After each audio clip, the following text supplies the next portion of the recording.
নাগৰিক সভাত ভাষণ প্ৰদান কৰি প্ৰতিক্ৰিয়া প্ৰকাশ শৃংখল চলিহাৰ। নাগৰিক সভাখন নিৰপেক্ষ নোহোৱা, এটা নিৰ্দিষ্ট ৰাজনৈতিক দলৰ পৃষ্ঠপোষকতাত অনুষ্ঠিত হোৱা বুলি অভিযোগ। প্ৰকৃত নাগৰিক সভা হোৱা নাই, ৰাজনৈতিক সভা হোৱা বুলি অভিযোগ। মই হিমন্ত বিশ্ব শৰ্মাৰ চাহটোকে গছকি পোৱা নাই। মোক যদি কয় হিমন্ত বিশ্ব শৰ্মাৰ পৰা পইচা লৈ কাৰোবাক নিৰ্বাচন জিকাব বিচাৰিছো, তেন্তে মই কওঁ নিৰ্বাচন জিকাব ৰাইজে। মোৰ ঘৰ কেনেকৈ চলি আহিছে এবাৰ চাই আহিব। ভাষণ প্ৰসংগত ৰাইজৰ দলৰ সভাপতি অখিল গগৈক সমালোচনা শৃংখল চলিহাৰ। অখিল গগৈয়ে কোৱাৰ দৰে শৃংখল চলিহা সাম্প্ৰদায়িক নহয়। মই থকালৈকে শিৱসাগৰ সাম্প্ৰদায়িক সংঘৰ্ষ হ'বলৈও নিদিওঁ। মোৰ কথা বতৰা জাতীয়তাবাদৰ ওপৰত, খিলঞ্জীয়া একত্ৰিত হ'ব লাগিব। শিৱসাগৰৰ পৰা ফৰিদ আলীৰ ৰিপৰ্ট, ডিজিটেল আছাম লাইভ। চাওক, নাগৰিক সভা সদায় নিৰপেক্ষ হ'ব লাগে। আমি বক্তৃতা দি আছোঁ, আমি কি ক'ব লাগে ক'ম।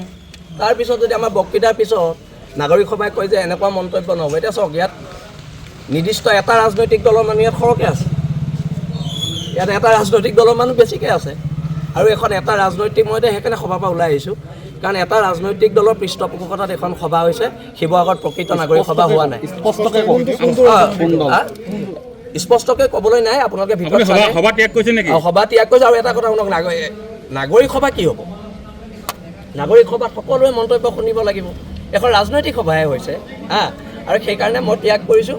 আৰু প্ৰকৃত নাগৰিক সভা অনাগত দিনত শিৱসাগৰৰ জ্যেষ্ঠ মানুহখিনিয়ে দিব বুলি মই আশা কৰোঁ।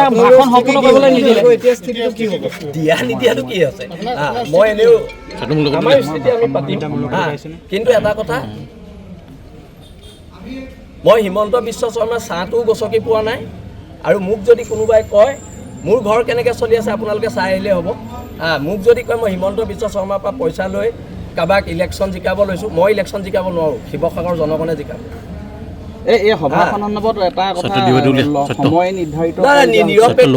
কথা বতৰাবোৰ নিৰপেক্ষ হোৱা নাই। আপোনালোকে যিটো আন্দোলন অব্যাহত ৰাখিছে সেইটো অব্যাহত থাকিব, সেইটো আমাৰ দল সংগঠনৰ আলোচনাৰ পিছত হ'ব, সেইখিনি মই ক'ম। কিন্তু এই সভাখন নিৰপেক্ষ সভা হোৱা নাই। ধন্যবাদ। শিৱসাগৰৰ নাগৰিক সমাজে যি পদক্ষেপ লৈছে এয়া আদৰণীয়। আৰু আমি ভাবোঁ যে আমাৰ সাতাম পুৰুষীয়া যি শান্তি সম্প্ৰীতি, আমাৰ যি সাতাম পুৰুষীয়া মিলাপ্ৰীতি, এইটো যাতে ধ্বংস হৈ নাযায়, তাৰ কাৰণে আজি নাগৰিক সভাই গুৰুত্বপূৰ্ণ সিদ্ধান্ত গ্ৰহণ কৰিছে।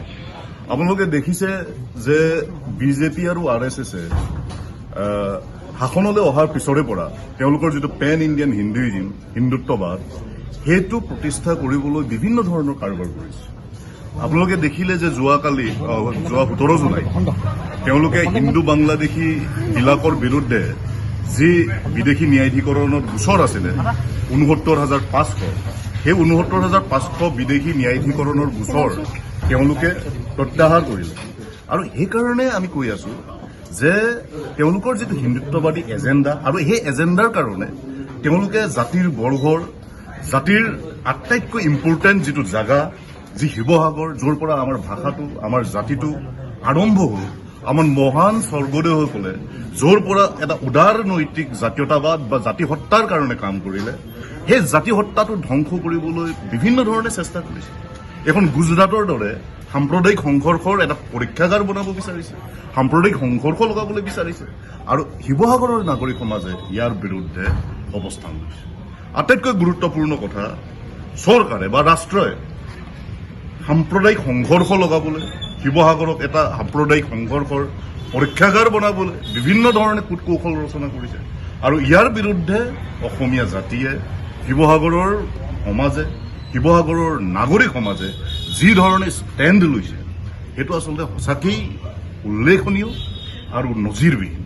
আৰু সেইকাৰণে আমি ক'ব খুজিছোঁ যে শিৱসাগৰত কোনো দিনেই বিজেপি RSSৰ যি এজেণ্ডা, সেই এজেণ্ডা পৰিপূৰ্ণ হ'বলৈ দিয়া নহ'ব।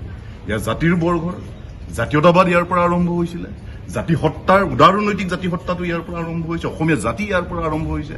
আৰু গতিকে ইয়াৰ পৰাই হুংকাৰ দিয়া হ'ব বিজেপি।